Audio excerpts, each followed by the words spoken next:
You have a relationship between Donald Trump and the NRA that goes back just a couple of years because, of course, Donald Trump had been in favor of gun control when you look back at his early pronouncements on the issue. But the NRA and Donald Trump worked together to get Donald Trump elected, and the NRA probably stood by him more than any other outside group. So it's not surprising that Trump would show up there to thank them. To that point, the Washington Post reports the NRA spent 3 times as much money on the Trump campaign as it did the Romney campaign of 2012? 3 times?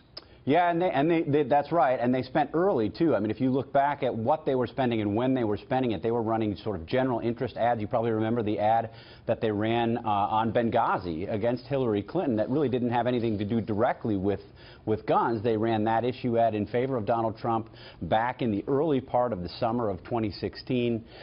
They backed him early and strongly, far more than they had for Mitt Romney, even John McCain, and George W. Bush.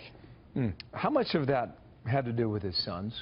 When you think about Donald Trump Jr., I mean, he's an avid hunter, member of the NRA, and never hid from it, made it public.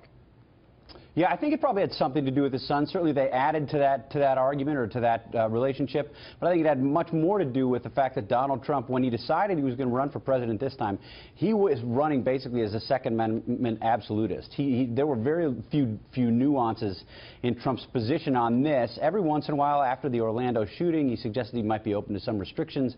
But generally, he was a sort of down-the-line Second Amendment proponent, and the NRA realized that early, I think. No doubt had some conversations with Trump and his campaign going back 2 years, and realized that this was what he was going to be arguing, and got in and backed him very strongly very early. I would point out Barry Bennett, a political advisor for the Trump team during the general election campaign. He thought it had as much to do with the Second Amendment as it had to do with how much they felt about Trump being an outsider as opposed to a Washington insider. That's a very interesting comment. And I don't know, is there truth to that, do you think? Sure, there could be some truth to that. I mean, the NRA has been very successful over the years of cultivating Washington insiders as well. I mean, they've got members of Congress. They've got a strong lobbying group here in Washington, D.C., so I think they've done well with insiders and outsiders. I think with Trump, one of the main considerations was the Supreme Court.